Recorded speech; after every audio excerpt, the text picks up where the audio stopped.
Hello friends, I hope you are doing well. और सभी लोग अपनी सीपीयू की जो एग्ज़ाम की प्रिपरेशन है वो कर रहे होंगे। तो वही जो सीपीयू का एग्ज़ाम जो है, जैसा कि 9 to 12 दिसंबर तक होना है, तो मेरा जो एग्ज़ाम था वो कल था। और 9 of December at first meeting में मेरा एग्ज़ाम होना था। तो आज मैं अपना सीपीयू के एग्ज़ाम का रिव्यू दूंगी, ऑनेस्टली रिव्यू दूंगी, क्या क्या सीपीयू का एग्ज़ाम कैसा गया और कैसे कैसे क्वेश्चंस थे। तो आइए देखते हैं।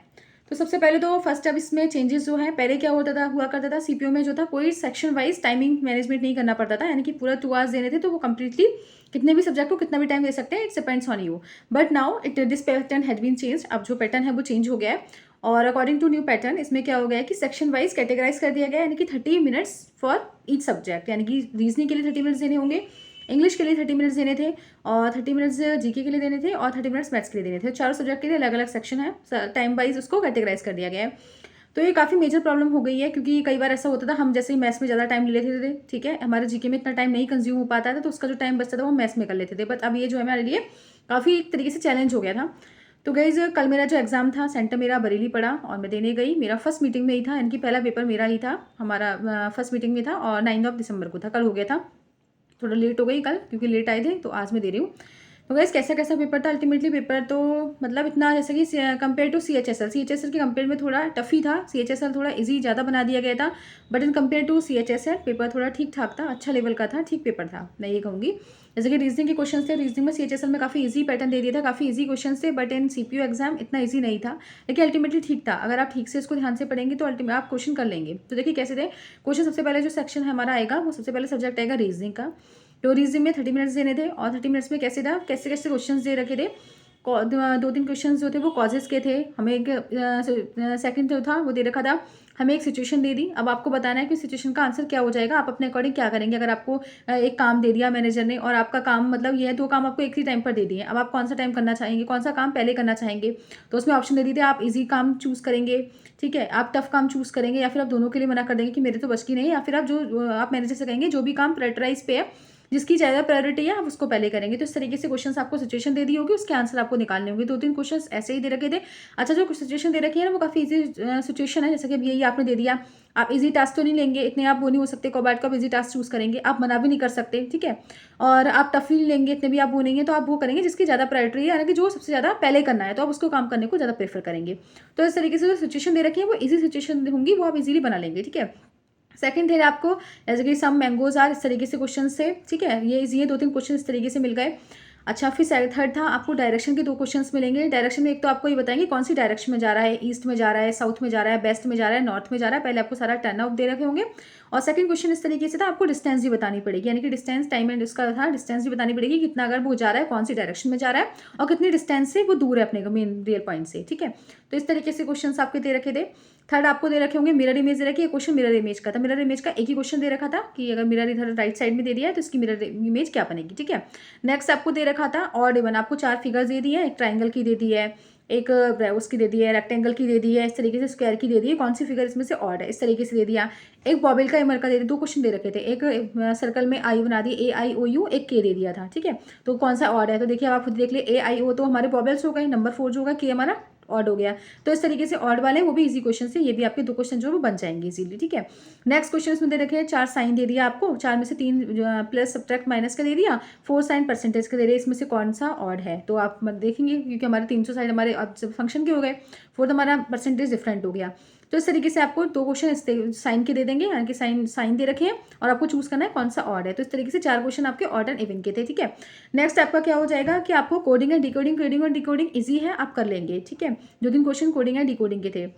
नंबर 4 क्वेश्चन आपका क्या था, एक आपका क्वेश्चन मिलेगा सीरीज दे रखी होगी, जैसे 500, फिर नेक्स्ट 650, इस तरीके से आपको जो जोड़ने वाली है 150 जोड़ा, फिर 200 जोड़ा, 350 जोड़ा, फिर नीचे से आप करेंगे तो उसका प्लस वाली है, डिफरेंस इसके ऊपर है। एक बार में आप डिफरेंस में कंफ्यूज हो जाएंगे। क्वेश्चन मेरा इस तरीके का रह गया था, बाद में मेरा सॉर्ट आउट हो गया, सॉल्व हो गया था, लेकिन वो एक क्वेश्चन मेरा रह गया था। तो क्या है कि जब आप निकालेंगे तो डिफर करेगा, पहले निकालेंगे तो 50, फिर 100, फिर 150, फिर 100, लेकिन लास्ट में जब आप सेकंड वाली सीरीज में निकालेंगे तो आपको पता लग जाएगा कि जो डिफरेंस है वो 50-50 का डिफरेंस हो रखा था।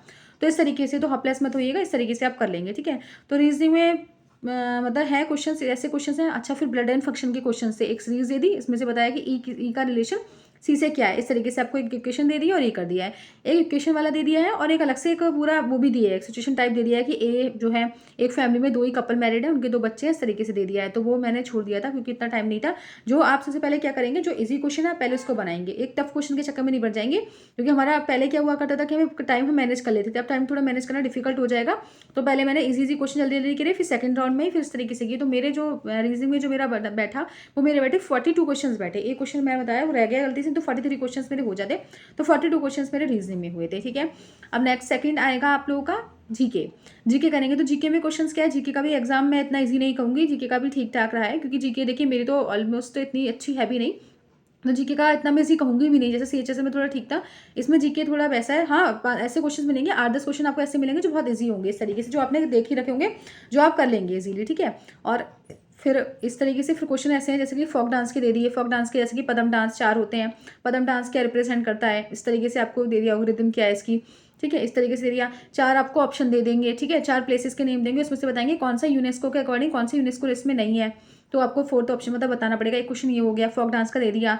ठीक है, और आपको ये दे दिया एक करंट अफेयर्स का क्या था, कुछ तो करंट अफेयर्स रिसेंटली थे और कुछ 2014 का भी करंट अफेयर एक क्वेश्चन डाल दिया था कि कोई करंट अफेयर मतलब 14 का भी था, 2014 से भी रिलेटेड था, तो वो भी क्वेश्चन दे, करंट अफेयर्स भी। ठीक है, और उसके बाद फिर आपका हो जाएगा, हाँ, एक आयरन बेल्ट दे दी, कौन से आयरन बेल्ट कहाँ पर फेमस है, कौन सा डिस्ट्रिक्ट, कौन से स्टेट का, इस तरीके से दे दिया। तो जीके अल्टीमेटली मतलब ठीक ठाक थी, इतना इजी नहीं थी जीके, लेकिन 10 क्वेश्चन ऐसे होंगे, 10-12 क्वेश्चन जो होंगे वो आप इजीली बना लेंगे, बाकी आपको थोड़ा उसमें से स्ट्रगल करना पड़ेगा। ट्रिप्सिन का दे दिया, साइंस में ट्रिप्सिन दे दिया। ठीक है, प्रोटीन का दे दिया था कि कौन सा प्रोटीन एसिड किस में ब्रेक करता है, इस तरीके से था। एक हमारा इसमें साउंड के ऊपर दे दिया, अल्ट्रासोनिक और अल्ट्रा उसका साउंड वगैरह की दे दिया साउंड का, तो इस तरीके से साइंस के क्वेश्चंस भी थे उसके अंदर, 2-3 क्वेश्चन इकोनॉमिक के क्वेश्चन थे, जीडीपी का हैप्पीनेस वगैरह इस तरीके से पूछा जाएगा आप लोगों से, इकोनॉमिक्स के भी क्वेश्चन थे इसके अंदर। तो सारे सब्जेक्ट को था, हम ये नहीं कह सकते कि एक ही सब्जेक्ट के ऊपर थे, सारे सब्जेक्ट, साइंस भी मिलेगा, फिजिक्स में साइंस में फिजिक्स भी मिलेगा, बायो भी मिलेगा, केमिस्ट्री का भी क्वेश्चन थे। ठीक है, उसके भी अच्छा इसमें क्या था, ऐसे भी क्वेश्चन दिए हैं वो जैसे मेन्स टाइप नहीं होते, 3 क्वेश्चन का दे दिया, 3 आपको दे दिए, सेंटेंस दे दिए, इसमें से कौन सा सही है, फर्स्ट सेकंड सही है, सेकंड थर्ड सही है, कोई भी सही नहीं है, या सेकंड, इस तरीके से भी क्वेश्चन दे रखे होंगे, 3-4 क्वेश्चन इस तरीके से भी होंगे। तो मैं ये कहना चाहूंगी कि जो हमारा जीके है वो इतना इजी क्वेश्चन नहीं था कंपेयर टू सीएचएसएल, जीके थोड़ा ठीक ठाक क्वेश्चन बनाया है, इतना लेवल इजी नहीं था। जैसे कि सीएचएसएल के टाइम पे कह रहा था कि पेपर काफी ईजी बना दिया है, बट नाउ पेपर इतना ईजी नहीं बनाया है। ठीक है, अब आता है हमारा थर्ड मैथ्स। मैथ्स ठीक था, जैसे मैंने सोचा था, मेरी मैथ्स कितनी वो नहीं हो पा रहे थे, लेकिन मेरे वहाँ पे मैथ्स में मेरे हाँ, तो जीके में मेरे जो थे वो 28 क्वेश्चन मैंने अटेंड किए और हम 50 में से। ठीक है, अब आया मैथ्स। मैथ्स में मैंने किए 39 क्वेश्चन, 39 क्वेश्चन यानी कि मैथ्स आपका ठीक है, अच्छा क्वेश्चन रहेगा मैथ्स में, आप बस धीरे धीरे वही करेंगे। पहला क्वेश्चन अगर आपको टफ लग रहा है उसको स्किप कर दीजिए, नेक्स्ट सेकंड पर जाइए, मतलब इजी क्वेश्चन पहले प्रेफर करेंगे, देन आप सेकंड राउंड में आएंगे, फिर थोड़े इजी क्वेश्चन देखेंगे, फिर थर्ड राउंड में, 3-4 राउंड में उसको कंप्लीट करना है, एक ही राउंड में नहीं कंप्लीट करने की कोशिश करेंगे, तो पेपर छूट जाएगा। अगर आप एक पे अटक गए तो पेपर छूटने के चांसेस ज्यादा रहेंगे, आपका नहीं हो पाएगा विदिन 30 मिनट। तो इस तरीके से आप मैनेज करेंगे। मैंने भी इसी तरीके से किया, पहले मुझे फर्स्ट इजी लग रहा है तो मैंने इसको उठाया, नहीं लग रहा तो उसको स्किप कर दिया, नेक्स्ट थर्ड पे गई, इस तरीके से मैंने किया। तो थर्ड राउंड में मैंने कंप्लीट किए और थर्ड राउंड में मैंने 39 क्वेश्चन किए थे, ज़्यादा क्वेश्चन नहीं कर पाई, लेकिन 39 क्वेश्चन कर पाई थी मैं। ठीक है, तो मेरा कैसा है, पिरामिड एंड प्रिज्म का हो गया, लेटर सरफेस एरिया निकालना, टोटल सरफेस एरिया निकालना, इस तरीके से दे दिया।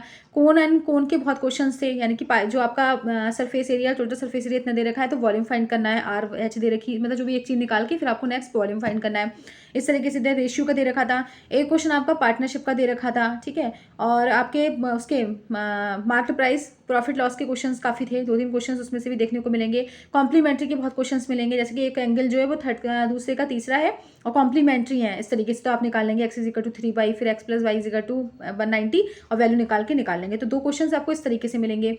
ठीक है, तो इसके काफ़ी मुझे 2-3 क्वेश्चन दिख रहे थे मुझे, इसके कॉम्प्लीमेंट्री वाले 3 क्वेश्चन थे, तो ये कर लेंगे। प्रॉफिट लॉस के 2-3 क्वेश्चन थे, यानी कि आपको दे रखे हैं एक चीज इतने की बेच दी, इस तरीके से भी क्वेश्चन थे। एक आपका मिक्सर एलिगेशन का था, मिक्सर एलिगेशन का आप लोग हाँ उसको भी कर लेंगे, मिक्सर एलिगेशन का हो जाएगा। कॉम्प्लीमेंट्री क्योंकि mixer alligation, pyramid and prism के क्वेश्चन थे, और आपके 2 क्वेश्चन उसके थे एल्जेब्रिक के थे, मतलब सारे चैप्टर्स के आपके क्वेश्चन थे। हाँ, स्टैटिक प्रोबेबिलिटी के नहीं थे, बाकी आपके क्वेश्चन सारे चैप्टर से मिलेंगे। ठीक है, तो मैथ्स का अच्छा था, लेकिन अच्छा हो जाएगा, मैथ्स का इतना डिफिकल्ट नहीं है, अगर आपकी प्रिपरेशन है तो मैथ्स का अच्छा हो जाएगा, इतना मैं इजी भी नहीं कहूँगी, अच्छे क्वेश्चन थे, सोचने वाले क्वेश्चन थे, ऐसे नहीं थे कि आप तुरंत निकाल लेंगे।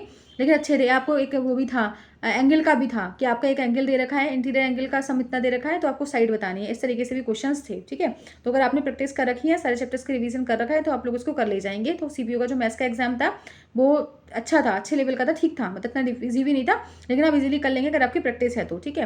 नेक्स्ट अब आपका आता है इंग्लिश। इंग्लिश में पैसेज भाई वास्तव में वाहियात था बहुत ज़्यादा, मैं उसको नहीं कर पाई। पाँचों के पाँचों क्वेश्चन मेरे छूट गए, मेरे समझ नहीं। एक क्वेश्चन कर पाई थी क्योंकि उसका वो था, किसी चीज़ का शायद सिनोनिम पूछा था, तो वो मैंने कर दिया था। बाकी बहुत बेकार था, मेरे समझ नहीं आया। 4 बार मैंने इसको पढ़ने की कोशिश की, बट मेरे लास्ट तक समझ नहीं आया कि क्या पैसेज दे रखा था, समझ ही नहीं आया मुझे इसका पैसेज क्या था। तो मैंने उसको स्किप कर दी क्योंकि गलत लगाने से कोई फायदा नहीं था, नंबर ऑफ क्वेश्चन ज़्यादा गलत नहीं करने थे, तो मैंने उसको स्किप कर दिया।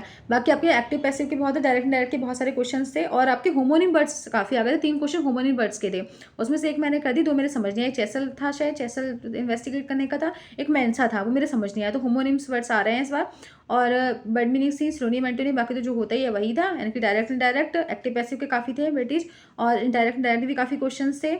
पैसेज था और ये फिलिप्स वाला था, तो इस तरीके से क्वेश्चन थे। तो मैंने जो किए, इंग्लिश में मैंने 43 क्वेश्चंस किए, रीजनिंग में मैंने 42 किए, मैथ्स में 39 किए, एंड मैंने जीके में 28 किए। तो मेरे टोटल जो थे वो 151 है आउट ऑफ 200। आप देखते हैं, लेट्स सी कि क्या होता है। अभी तो मेरे 151 है, डिपेंड्स ऑन मेरिट और कैसे मार्क्स आते हैं, कितने नंबर ऑफ क्वेश्चंस गलत हैं, इस तरीके से। तो मैं यही कहना चाहूँगी, आप सबसे पहले करने का तरीका क्या है, बिल्कुल होपलेस नहीं होंगे, ठीक है। और सबसे पहले जिस भी सब्जेक्ट का आप कर रहे हैं, सबसे पहले इजी क्वेश्चन ट्राई करेंगे। इजी क्वेश्चन करने के बाद पूरे इजी क्वेश्चन, चाहे आपके फर्स्ट अटेम्प्ट में आपके 10 क्वेश्चन ही हो पाए इजी, ठीक है। बिल्कुल टेंशन इस बात से बरी नहीं होंगे, इजी क्वेश्चन करेंगे, क्योंकि धीरे धीरे जैसे जैसे हम क्वेश्चन को सॉल्व करते रहते हैं ना, धीरे धीरे हमारी स्पीड अल्टीमेटली बढ़ती चली जाती है, हम सोचने का हमारा तरीका जो होता है वो चेंज हो जाता है, फिर हमें और चीज़ें भी याद आना शुरू हो जाती है जैसे जैसे हम पेपर करते हैं, ठीक है। अगर आप पहले ही आप डिफिकल्ट क्वेश्चन पर अटक जाएंगे तो हमारा दिमाग इतना शार्प नहीं होता, इतना वर्किंग प्रोसेस में नहीं होता है, इसलिए हम एक पहले ही अटैम्प्ट में हम डिफिकल्ट क्वेश्चन नहीं कर पाते हो, जिस वजह से हमारे और इजी क्वेश्चन भी छूट जाते हैं। सबसे पहले आपका मेन फोकस होगा कि आप इजी क्वेश्चंस को पुट करेंगे, इजी क्वेश्चंस को सॉल्व करेंगे, जो आपने बिल्कुल इजीली कर देंगे उसको करेंगे, ठीक है। नहीं तो स्किप करते जाएंगे। चाहे आपके 5 क्वेश्चन हो रहे हैं, डजंट मैटर, आपको क्या करना है, अगर 5 क्वेश्चन भी हो रहे हैं तो आप 4 राउंड में आएंगे तभी 20 क्वेश्चन हो जाएंगे, और फिर और हो जाते हैं ज़्यादा, ठीक है। तो आप क्या करेंगे, जो भी इजी क्वेश्चन को स्किप इजी करते रहेंगे, और जो डिफिकल्ट होंगे उसको स्किप करेंगे। नेक्स्ट राउंड में आएंगे, फिर इजी क्वेश्चन लेंगे, इस तरीके से आप करके करेंगे, तो आपके भी 35 to 40 क्वेश्चन आपके इजीली हो पाएंगे, ठीक है। तो ये इस तरीके से पेपर था मेरा। ओवरऑल जो था ठीक ठाक हुआ है पेपर, लेट्स सी अब डिपेंड कैसा क्या रहता है, कैसा होता है, ठीक है।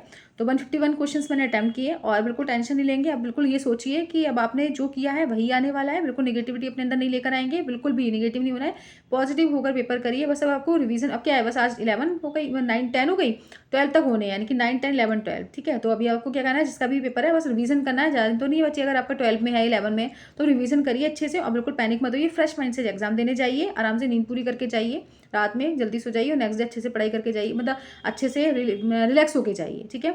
अच्छा ही होगा, अब ये सोचना है, ठीक है। और बाकी परमेश्वर के हाथ में छोड़ दी, जो आपकी मेहनत ही आपने की, अब बाकी भगवान जाने कैसा होता है, अच्छा ही होगा, बस ये सोचिए कि अच्छा होगा, जो होगा वो अच्छा होगा। बिल्कुल पैनिक मत हुई, ठीक ठाक पेपर है, अच्छा पेपर है, करेंगे तो देखेंगे, ठीक है, मतलब कर लेंगे आप अच्छे से, ठीक। तो इस तरीके से मेरा जेन्युइन रिव्यू था, और बिल्कुल पैनिक नहीं हुई है। जो भी आप लोग को बताना है या पूछना है, you can ask to me, comment box में कमेंट दे सकते हैं, मैं आपकी उस क्वेरी को सॉल्व करने की कोशिश करूँगी, ठीक है। तो thank you and have a nice day and all the best. जिनका पेपर हुआ है और जिनका पेपर अच्छा हुआ है उनके लिए कांग्रेट्स, और जिनका थोड़ा वैसा होगा, जिनको लग रहा है नहीं आ पाएगा, तो डोंट वरी, हिम्मत नहीं हारनी, लास्ट तक हिम्मत नहीं हारनी, अच्छे से एग्जाम देंगे हम, फिर प्रिपरेशन करेंगे और फिर एग्जाम देंगे, और एक दिन जरूर फोड़ेंगे एग्जाम को, ठीक है। तो बिल्कुल परेशान नहीं होइएगा, ठीक है, बिल्कुल भी पॉजिटिव, जो हुआ अच्छा होगा, जो हो रहा है वो अच्छा होगा, जो हुआ था वो भी अच्छा हुआ था, ठीक है। तो all the best to them who did not attempt their exam still, okay. Thank you and have a nice day.